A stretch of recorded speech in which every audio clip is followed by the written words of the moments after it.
Happy new year. आप सभी को, आपके परिवार को नए साल की हार्दिक शुभकामनाएं। मैं उम्मीद करती हूँ ये आने वाला साल आपके लिए बहुत मंगलमय होगा। आप अपनी सारी चीजों को अच्छे से कर पाएंगे। आने वाले नए साल में नई चीजें नए तरीके से सीखेंगे, नए तरीके से पैसा कमाने की जो आपकी उम्मीदें हैं वो सारी पूरी होंगी। लेकिन अब नया साल तो आ गया है, अब उसके साथ साथ कुछ बदलाव भी आए हैं जो आपकी और मेरी जेब पर असर डाल सकते हैं। तो वो भी जान लेते हैं। माना कि हाँ, नए साल पे हमने बहुत सारी सेलिब्रेशन हमें करनी होती हैं, लेकिन उन सेलिब्रेशन के साथ साथ ना ये भी तो ध्यान रखना है कि उन सेलिब्रेशन पे लगने वाले पैसे कैसे बचा सकते हैं। इन सारी बातों का अगर आपको पता होगा ना, तो ये साल भी आप अपने फाइनेंसेस को बढ़िया तरीके से मैनेज कर पाएंगे और पूरा साल अच्छे से प्लान कर पाएंगे। नमस्कार दोस्तों, मैं हूं मानसी और आप देखना शुरू कर चुके हैं फ्रीडम ऐप का मनी हिंदी चैनल, जहां पर आज मैं फिर से एक और नई वीडियो के साथ लौट आई हूं, नई बदलाव के साथ लौट आई हूं। हर महीने की तरह आपके बिजली के बिल, आपके घर के किराया और आपकी सैलरी की तरह मैं भी इस बार दोबारा इस महीने के बदलाव लेकर पहुंच गई हूँ। लेकिन इस बार नया क्या है? आरबीआई के रूल्स नए हैं, एफडी के रूल्स नए हैं, ईपीएफओ के रूल्स नए हैं, आधार कार्ड के रूल्स नए हैं, एलपीजी सिलेंडर के नए हैं और भी बहुत कुछ। तो चलिए बिना किसी देरी के शुरू करते हैं और जानते हैं कि ऐसे कौन कौन से बदलाव हुए हैं जो आपके और मेरे फाइनेंसेस पर तगड़ा असर डाल सकते हैं। लेकिन उससे पहले फ्रीडम ऐप को कैसे भूल सकती हूँ मैं। फ्रीडम ऐप एक ऐसा प्लेटफॉर्म है जहां पर आप अपने नए बिजनेस को शुरू करने के बारे में, अगर आप अपने फाइनेंसेस को मैनेज करने के बारे में जानना चाहते हैं। अब मैं बात तो कर रही हूँ कि आप कैसे अपने फाइनेंसेस को मैनेज कर सकते हैं, लेकिन उसके लिए एक सही तरीका होता है, सही चीजें देखनी पड़ती हैं, सही चीजें सीखनी पड़ती हैं। वो कैसे करेंगे? तो वो हम कर सकते हैं फ्रीडम ऐप से। फ्रीडम ऐप एक ऐसा प्लेटफॉर्म है जहां पर आप सीख सकते हैं एक्सपर्ट नॉलेज के अंडर, जहां पर आप सीख सकते हैं कि कैसे आपको अपने फाइनेंसेस मैनेज करने हैं, कैसे अगर आपको नया बिजनेस शुरू करना है तो कैसे कर सकते हैं, कौन सा बिजनेस आपके लिए सही रहेगा, कितनी लागत लगेगी उसमें, कितना प्रॉफिट आप कमा सकते हैं, वहीं मुझे कहाँ इन्वेस्टमेंट करनी चाहिए, स्टॉक मार्केट में डालूं या म्यूचुअल फंड में डालूं, कहाँ डालूं। वहीं खेती बाड़ी को कैसे भूल सकती हूँ मैं। खेती बाड़ी भी आप सीख सकते हैं कि किसकी फसल आपको उगानी चाहिए, किस मौसम में उगानी चाहिए। ये सारी चीजें ना आपको फ्रीडम ऐप पे पता चल जाएंगी बहुत इजीली। और इनफैक्ट उनके पास ना ऐसे कोर्सेज हैं जहां पर एक्सपर्ट्स आपको बताते हैं और उन कोर्सेज पर चल रहा है भारी डिस्काउंट। तो जल्दी से ले लो, कहीं वो डिस्काउंट खत्म ना हो जाए। तो जो भी कोर्सेज अगर आप लेना चाहते हैं तो आप मुझे कमेंट सेक्शन में बता दीजिएगा कि अगर आपको कोई पर्टिकुलर कोर्स चाहिए, उसका लिंक आपको दिलवा दूंगी, ठीक है ना। तो डाउनलोड करने का लिंक जो होगा वो आपको मेरे चैनल प्रोफाइल और डिस्क्रिप्शन दोनों पर ही मिल जाएगा। चलिए आगे बढ़ते हैं वीडियो में। शुरुआत कर लेते हैं घर की रसोई से, जहां पर हम इस्तेमाल करते हैं एलपीजी सिलेंडर। तो अगर मैं 19 किलो वाले कमर्शियल एलपीजी सिलेंडर की आपको बताऊं तो वो 14.5 रुपए से कम हो गया है और अब वो पहुंच गया है 1804 रुपए पर। ये है दिल्ली में, नेशनल कैपिटल में ये है और ये सब कुछ 1 जनवरी से लागू हो चुका है। वहीं मुंबई में अगर देखा जाए तो वो 1756 रुपए पर पहुंच गया है, जो पहले 1771 रुपए पर था। अब आप मुझे कमेंट सेक्शन में बताना कि आपके शहर में एलपीजी सिलेंडर का प्राइस क्या चल रहा है। नए साल के साथ ये प्राइसेस भी अब जो है वो कम हुए हैं। ये प्राइस जो है ये 5 महीने के बाद कम हुआ है। दिल्ली मुंबई का तो मैंने आपको बता दिया। चेन्नई में ये रेट अभी 1967 का चल रहा है और कोलकाता में ये 1911 का। दूसरा बदलाव जो है वो है फिक्स डिपॉजिट को लेकर। अब हमारे देश में ना ऐसी बहुत सारी जनता होती है जो ना फिक्स डिपॉजिट के ऊपर काफी रिलाई करती है। स्पेशली इन्वेस्टमेंट का एक अच्छा सेविंग करने का, इन्वेस्टमेंट करने का ना एक अच्छा जो तरीका है वो फिक्स डिपॉजिट को माना जाता है।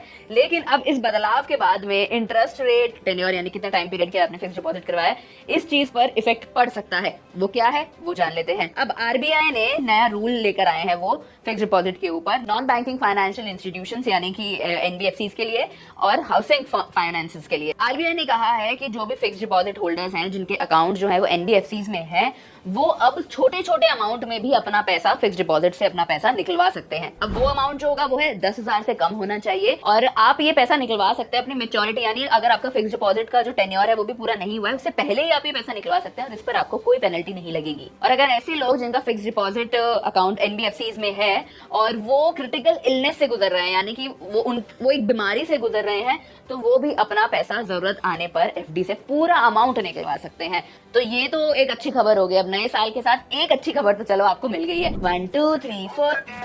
अरे मैं गाना नहीं गा रही हूँ, ये नया चेंज है। यूपीआई 1 2 3 पे आ गया है। तो अब जिन यूजर्स के पास स्मार्टफोन नहीं है ना और बेसिक फोन है, वो भी यूपीआई का इस्तेमाल कर सकते हैं। ये तो शायद आपको पता होगा, लेकिन कितनी लिमिट तक? 5,000 पहले था, अब इसे बढ़ाकर 10,000 कर दिया है। तो 1 जनवरी 2025 से जो भी लोग स्मार्टफोन का इस्तेमाल नहीं करते हैं वो अपने बेसिक फोन से भी ना यूपीआई पेमेंट्स कर सकते हैं 10,000 रुपए तक की। इसमें इस्तेमाल होगा सिर्फ यूपीआई 1 2 3 पे का। चलिए अगली बात कर लेते हैं ईपीएफओ के बारे में, यानी जो पेंशन होल्डर्स होते हैं उनके लिए क्या बदलाव हुआ है। मैंने आपको पहले भी अपनी एक वीडियो में बताया है कि अब जो पेंशनर्स हैं वो एटीएम से भी अपना ईपीएफ निकलवा सकते हैं। लेकिन सवाल ये आता है कि कौन से एटीएम से। तो यहाँ पर ये बदलाव हुआ है कि अब आप किसी भी एटीएम से जो है वो अपना पेंशन का ईपीएफ का जो अमाउंट है वो निकलवा सकते हैं, और ये भी 1 जनवरी 2025 से लागू हो चुका है। तो सोचिए 7.8 मिलियन लोग जो ईपीएफओ के अंडर आते हैं वो अब अपना पैसा किसी भी एटीएम की ब्रांच से जाकर निकलवा सकते हैं। अच्छी खबर है। यूपीआई तो हम सभी इस्तेमाल करते हैं, है ना। बहुत ही फ्रीक्वेंट हो गया है अब हमारे लिए कि किसी भी जगह पर जा रहे हैं, अगर कोई भी ट्रांजैक्शन करनी है, कहीं भी पैसा देना है, तो अपना फोन निकाला और यूपीआई का इस्तेमाल करके पेमेंट कर दी। अब आरबीआई ने क्या कहा है, आरबीआई ने बोला है कि 1 जनवरी से अब यूपीआई पेमेंट्स जो है उनको full KYC prepaid payment instruments यानी पीपीआई के through third party UPI application से भी इस्तेमाल किया जा सकता है। तो अब यहाँ पर ये टेंशन लेने की जरूरत नहीं पड़ेगी कि हमें एक स्पेसिफिक जो हमारी ऐप है उसी से पेमेंट करनी है कि नहीं करनी है। अब आप थर्ड पार्टी ऐप्स जो होती हैं यूपीआई के लिए वो भी इस्तेमाल करके पेमेंट कर सकते हैं। अब इससे क्या फायदा है, इससे ये है कि कस्टमर्स को ना ज्यादा फ्लेक्सिबिलिटी मिलेगी कि वो ज्यादा तरीकों से ना अपनी पेमेंट कर पाएंगे। बस ध्यान रखने वाली बात ये है कि पीपीआई वॉलेट होल्डर्स जो हैं वही ये काम कर सकते हैं, वही जो अपना यूपीआई जो है वो थर्ड पार्टी यूपीआई भी इस्तेमाल कर सकते हैं। अगला बदलाव है वीजा में। तो अगर आप भी उन लोगों में से है जो थाईलैंड, यूके, यूएस जैसी कंट्रीज में ट्रैवल करने के बारे में सोच रहे हैं और वीजा अप्लाई करने के अभी आपके सिनेरियो बन रहे हैं, तो इन रेगुलेशंस को आपको ध्यान रख के चलना है ताकि जब आपका एक्चुअली में समय आए वहां पे जाने को तो आपको कोई प्रॉब्लम फेस ना करनी पड़े वीजा के लिए। तो थाईलैंड ने तो अपना ई वीजा सिस्टम जो है ना वो अपग्रेड कर दिया है ट्रैवलर्स के लिए अक्रॉस इंडिया, जो अप्लाई कर सकते हैं थ्रू www.thaievisa.go.th.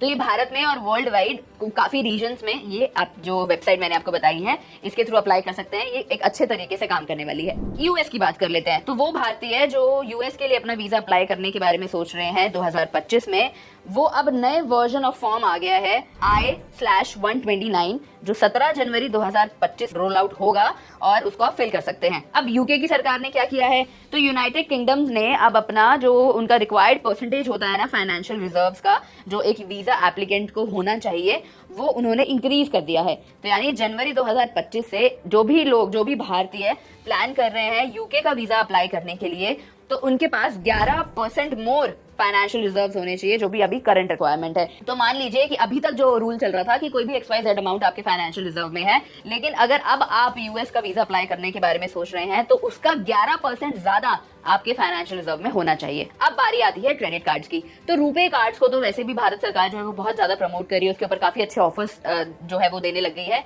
अगर आपको एयरपोर्ट लाउंज का एक्सेस चाहिए है तो वहां पर भी लागू हो रहा है। तो 1 जनवरी से एनपीसीआई ने बोला है, यानी national payments corporation of India ने कहा है कि जो भी रुपे क्रेडिट कार्ड होल्डर्स हैं वो 1 जनवरी 2025 से वो अपना कार्ड एयरपोर्ट लाउंज एक्सेस के लिए इस्तेमाल कर सकते हैं, जहां पर कुछ रिवाइज पॉलिसीज आ गई हैं टीयर बेस के ऊपर, टीयर बेस पेंडिंग के ऊपर। तो यहाँ पर थोड़ा सा नुकसान इन रुपे क्रेडिट कार्ड वाले जो क्रेडिट कार्ड होल्डर्स हैं इनको हो सकता है, क्योंकि अब टीयर बेस कर दिया है तो कुछ रीजन के जो लोग होंगे वही एयरपोर्ट का लाउंज एक्सेस जो है वो ले पाएंगे फ्री ऑफ कॉस्ट में। तो कहीं ना कहीं इन कार्ड होल्डर्स को जो भी बेनिफिट्स मिलते हैं ना उन पर इम्पैक्ट पड़ सकता है। चलिए ये तो बात होगी अब रुपे कार्ड के बारे में। अब बात कर लेते हैं बॉब कार्ड के बारे में, यानी बैंक ऑफ बड़ौदा के कार्ड के बारे में। इन्होंने भी अपनी गाइडलाइंस के हिसाब से ये बताया है कि अब कुछ कार्ड होल्डर्स को डोमेस्टिक उनके एयरपोर्ट लाउंज एक्सेस मिल सकता है।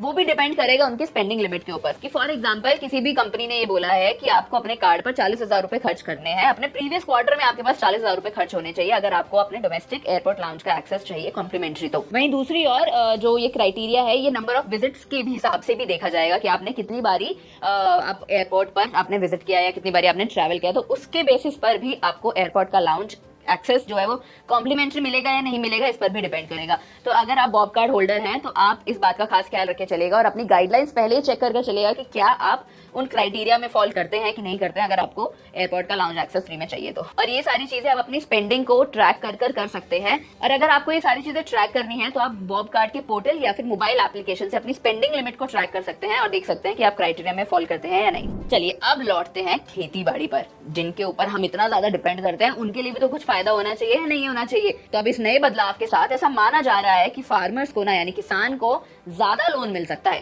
कैसे, चलिए जान लेते हैं। तो अब किसानों को 2 लाख तक का लोन मिल सकता है, वो भी बिना किसी गारंटी के। इस लिमिट को अब बढ़ा दिया गया है। पहले ये लिमिट 1,60,000 थी, अब इसे बढ़ाकर 2 लाख रुपए कर दिया है। इससे फायदा क्या होगा, तो इससे हो सकता है कि फार्मर्स जो हैं उनको ज्यादा लोन मिलेगा तो वो ज्यादा अपने खेती बाड़ी के ऊपर ज्यादा पैसा खर्च कर पाएंगे, अपनी लाइवलीहुड के ऊपर ज्यादा अच्छे तरीके से खर्चा कर पाएंगे और अपने जिंदगी को और बेहतर बनाने की कोशिश करेंगे, जिनसे उनका एग्रीकल्चर काम तो बढ़ेगा ही बढ़ेगा, साथ ही प्रोडक्टिविटी भी बढ़ेगी। प्रोडक्टिविटी बढ़ेगी तो हमें भी फायदा होगा, जो उनका अनाज लेते हैं, सारी चीजें आती हैं, तो हमें भी ज्यादा अच्छे तरीके से उनकी ज्यादा अच्छी फसल हमें देखने का मौका मिल सकता है। चलिए, अब मैंने तो आपको ज्यादातर जो रूल्स नए आए हैं, बदलाव जो हुए हैं, वो तो मैंने आपको बता दिया। अब आपके मन में अगर कोई और डाउट हो तो आप मुझे कमेंट सेक्शन में लिख देना, और साथ ही अगर आपके पास भी ऐसा कोई बदलाव हो जो आपको पता हो और मेरे से मिस हो गया हो तो वो भी मुझे कमेंट सेक्शन में बता देना, ताकि बाकी सारे लोगों को भी पता चल जाए। मैं उम्मीद करती हूँ कि ये सारी चीजें आपको समझ में आई होंगी, पसंद आई होंगी। कोई भी डाउट, सजेशन, फीडबैक आप मेरे को बस कमेंट सेक्शन में छोड़ सकते हैं।